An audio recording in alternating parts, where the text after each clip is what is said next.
अरविंद केजरीवाल जी के नेतृत्व में ईमानदार राजनीति चल रही है कि एक झूठा आरोप लगने पर भी उन्होंने ये कहा कि जब तक मैं जनता की अदालत में पास नहीं होता, जनता से अग्नि परीक्षा में पास नहीं होता, तब तक मैं मुख्यमंत्री की कुर्सी पर नहीं बैठूंगा, और उन्होंने इस्तीफा दे दिया।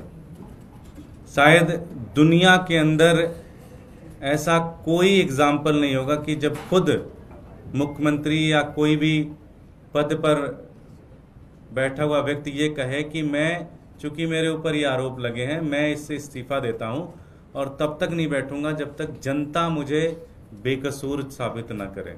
ये पहला एग्जाम्पल पूरे देश में, पूरी दुनिया के अंदर होगा जो अरविंद केजरीवाल जी ने किया। एक राजनीति इस देश में इस तरह की चल रही है। दूसरी राजनीति क्या चल रही है इस देश के अंदर? भारतीय जनता पार्टी के नेतृत्व में राजनीति चल रही है। झूठ, फरेब, बेईमानी, धोखाधड़ी, पार्टियों को तोड़ने का काम, एमएलएज को, काउंसलर को, सांसदों को खरीदने का काम, ये दूसरी तरफ चल रहा है। आप सबको ध्यान होगा, लगभग 1.5 साल पहले दिल्ली की जनता ने जबरदस्त बहुमत के साथ आम आदमी पार्टी को चुनाव जिताया। पहले तो मेयर का चुनाव नहीं होने दिया, 3 से 4 महीने तक हर दिन हाउस में हंगामा करते रहे, लड़ाई झगड़ा करते रहे, मारपीट करते रहे। 10 एल्डरमैन बना लिए, उनको जबरदस्ती हाउस में वोटिंग कराना चाहते थे, कोर्ट ने उसे रोका। उसके बाद लगातार काउंसलर्स को तोड़ने का काम कर रहे हैं। किसी को 50 लाख रुपए, किसी को 1 करोड़ रुपए, किसी को 2-2 करोड़ रुपए ऑफर कर रहे हैं और कह रहे हैं आ जाओ, नहीं तो तुम्हारे ऊपर सीबीआई छोड़ देंगे, तुम्हारे ऊपर ईडी छोड़ देंगे, तुम्हारे ऊपर फला डिपार्टमेंट छोड़ देंगे, तुम्हारे ऊपर ये छोड़ देंगे। अभी आपने देखा रामचंद्र जी के बारे में, हमारे काउंसलर हैं बवाना से, उनको जबरदस्ती ज्वाइन कराया ईडी और सीबीआई की धमकी से। जब वो 2 दिन बाद वापस आ गए तो उनको घर से उठा लिया भारतीय जनता पार्टी ने। और इसी तरह से पिछले कई दिनों से कई सारे इंसिडेंट ऐसे निकल के आ रहे हैं जहां पर लगातार भारतीय जनता पार्टी के लोग हमारे काउंसलर्स को तोड़ने की कोशिश कर रहे हैं, साम दाम दंड भेद हर चीज लगाने की। ये दूसरी तरह की राजनीति है। हमारे साथ संजीव झा जी हैं, हमारे साथ मुकेश सोलंकी जी हैं। पिछले 2-3 दिनों में किस तरह से भारतीय जनता पार्टी के लोगों ने काउंसलर से संपर्क करने की कोशिश की है, ये दोनों स्टोरी बताएंगे विद फैक्ट और सारी चीज़ों के साथ। हमने अपने सभी काउंसलर से ये कह दिया है कि कोई भी व्यक्ति आपसे संपर्क करने आए तो आप उसे रिकॉर्ड कर लो, क्योंकि इस भ्रष्टाचारी पार्टी को एक्सपोज करना बहुत ज़रूरी है। मैं संजीव झा जी से कहूँगा कि वो एक बार जो इंसिडेंट इनके साथ हुआ और इनकी विधानसभा के सारे काउंसलर्स के साथ हुआ, उसको डिटेल में आपके साथ बताएं। संजीव झा जी। सभी पत्रकार साथियों को मेरा नमस्कार। जैसा भी दुर्गेश भाई बता रहे थे कि देश में 2 तरह की राजनीति है, एक सुचिता की राजनीति जो आम आदमी पार्टी और अरविंद केजरीवाल जी कर रहे हैं, दूसरी तरफ पार्टी नहीं गैंग कह लीजिए, जिसका काम है विधायकों की चोरी करना, पार्षद को किडनैप करना, विधायकों की डकैती करना और सत्ता के लिए किसी भी हद तक गिर जाना। जैसा अभी दुर्गेश भाई कह रहे थे कि दिल्ली की जनता ने आम आदमी पार्टी को एमसीडी में अपना मैंडेट दिया। डे 1 से आम आदमी पार्टी के मैंडेट को, जिसको जनता ने दिया, उसको ख़त्म करने की साजिश और किसी तरह सत्ता में बने रहने की साजिश भारतीय जनता पार्टी कर रही है। बहुत सारे उदाहरण अभी दुर्गेश भाई ने दिए। अभी स्टैंडिंग कमेटी के मेंबर का इलेक्शन है, उसमें मेरे क्षेत्र के, मेरे यहाँ 3 पार्षद हैं। हमारे यहाँ एक पार्षद के यहाँ बीजेपी से मेरे ख्याल से अब कैंडिडेट बनने वाले हैं, वो बन गए, कैंडिडेट बन गया है। वो सुंदर नाम है शायद, सुंदर तंवर। वो हमारे एक पार्षद के यहाँ आया उसको आकर के ये कहा कि आप भारतीय जनता पार्टी ज्वाइन कर लो, आपको 2 करोड़ रुपए दिए जाएंगे और तरह तरह के लुभावनी चीज़ें, आप जहाँ से मांगोगे वहाँ पर विधायक का टिकट दे दिया जाएगा, पुलिस का आप पर पूरा कंट्रोल आपका होगा, जो चाहो वो कर लो, तमाम तरह की चीज़ें। और नहीं आओगे तो ईडी सीबीआई आपको परेशान करेगी। यहाँ तक कहा कि गोवा का मुख्यमंत्री भी आपसे बात करेंगे आकर के, वो बात करना चाहते हैं, तो जब भी आप समय दो तो वो आपसे मिलेंगे। तो इस तरह से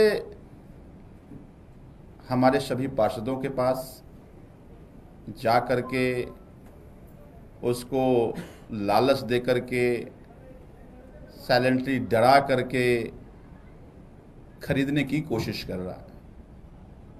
मुझे ये लगता है और मैं ये मानता हूँ कि आम आदमी पार्टी और आम आदमी पार्टी के चाहे विधायक हों या पार्षद हों,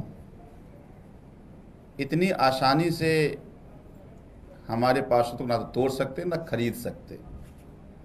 लेकिन मुझे लगता है कि इनको एक्सपोज करने की ज़रूरत है, और यही कारण है हमने भी अपने सभी पार्षद को बोल दिया, हमारे यहाँ हमारे विधानसभा जितने पार्षद हैं, कि सब अपनी रिकॉर्ड करने के जितने भी तरीके हैं उसका इंतज़ाम कर लें, और अब इनको कैमरे पर रिकॉर्ड करके लोगों के सामने इनकी हरकतों को रखने और एक्सपोज करने की ज़रूरत है। तो यही बातें थी जो मुझे लगा आप लोगों से साझा किया जाए। हमारे साथ ऋतु मुकेश सोलंकी जी काउंसलर हमारी बवाना से, उनके हस्बैंड मुकेश सोलंकी जी हैं, वो अपनी बात रखना चाहेंगे। सभी को नमस्कार।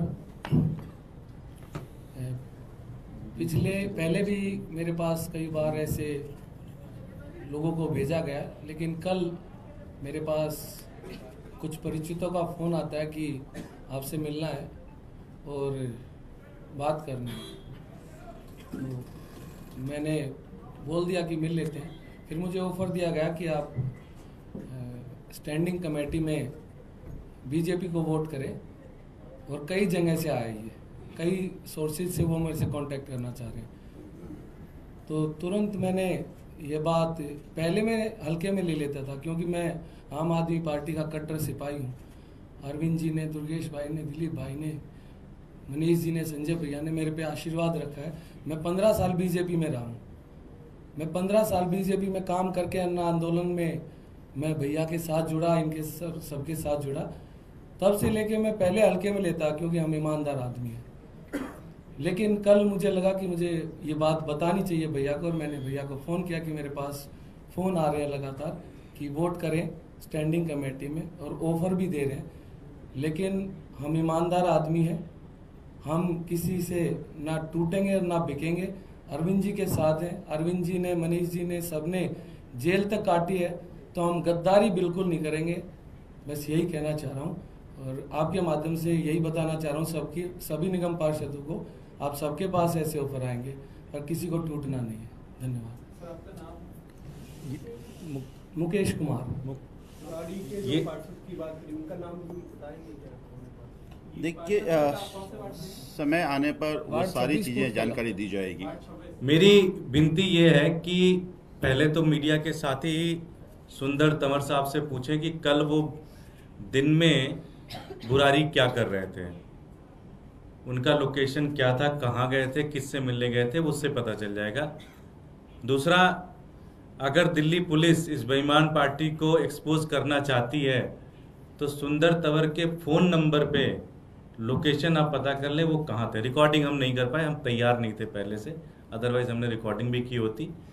लेकिन वहाँ पर दिल्ली सरकार के सीसीटीवी फुटेज भी लगे हुए हैं, वहाँ पर बहुत सारी चीज़ें लगी हुई हैं, तो वो सारी फुटेज है उनके जाते हुए, उनके बाहर निकलते हुए, वो हम आपको जल्दी प्रोवाइड कर देंगे। उसका एक तरीका होता है, वो हम आपको जल्दी प्रोवाइड कर देंगे। लेकिन मैं भारतीय जनता पार्टी से कहना चाहता हूं कि आप ये गंदी राजनीति छोड़ो। छोड़ तो नहीं सकते क्योंकि मुझे लगता है ये उनकी नस्ल में है, ये डीएनए में है, क्योंकि चोरी चकारी करना, पार्टियां तोड़ना, भ्रष्टाचार करना, ये राजनीति उनको सूट करती है। जनता ने उन्हें हरा दिया, जनता ने उनको कहीं का नहीं छोड़ा। अब उनका काम है भ्रष्टाचार के द्वारा कमाए हुए पैसे से वो इस तरह की इलीगल कार्रवाई करना चाह रहे हैं। मैं बहुत ये वार्निंग भी है कि इस तरह की चीजें आप बंद करो, वरना आपको भारी पड़ेगा। मैं सभी मीडिया के साथियों से कहना चाहता हूँ, रिक्वेस्ट भी करना चाहता हूँ कि आप खुद इंडिपेंडेंटली भी इसका पूरा इन्वेस्टिगेट करें, सारी चीजें करें और इस भ्रष्टाचारी पार्टी को एक्सपोज करें पूरी तरह से। कोई प्रश्न? इलेक्शन कब है? 26 तारीख को। 26 तारीख को है। अब आप लोगों की क्या तैयारी, क्या उम्मीदवार आप लोगों ने? हमने उम्मीदवार कल खड़ा कर दिया। दूसरा, क्या आपको क्या इस बात की चिंता है कि इस तरह से क्या और मामले भी आए हैं या सिर्फ बुराड़ी का भी मामला है? देखिए, हो सकता है मामले और भी आ सके, ऐसा नहीं। हमने कई बार पहले भी आपको यहाँ बताया है जिस तरह से मामले हमारे पास आए हैं। देखिए, एक पार्टी है जो इस काम में लगी है कि किस तरह से चीजें ठीक किया जाए, किस तरह से दिल्ली को साफ सुथरा शहर बनाया जाए, दिल्ली को बेहतरीन शहर बनाया जाए। दिल्ली का ड्रेनेज सिस्टम पूरी तरह से खत्म हो चुका है, उसको कैसे ठीक किया जाए। 15 साल पहले जब भारतीय जनता पार्टी दिल्ली में होती थी तो सड़कों पे कूड़े पड़े रहते थे। आज कहीं सड़कों पे आपको कूड़ा नहीं दिखता। आज हर समय झाड़ू लग रहा है, साफ सफाई हो रही, सारी चीजें हो रही हैं। लेकिन ये पार्टी चोर दरबारे से एमसीडी पे काबिज होना चाहती है, क्योंकि एक्चुअली एमसीडी को भ्रष्टाचार से इनका घर चलता था। भारतीय जनता पार्टी के नेताओं का, इवन दिल्ली बीजेपी भी अगर मैं कहूं एमसीडी के भ्रष्टाचार से चलती थी तो कोई अतिशयोक्ति नहीं होगी। अगर आपने हमारा अभी तक चैनल सब्सक्राइब नहीं किया है तो कृपया चैनल सब्सक्राइब कर लें, लाइक करें, शेयर करें, कमेंट करें। तो मिलते हैं फिर किसी और खबरों के साथ। नमस्कार।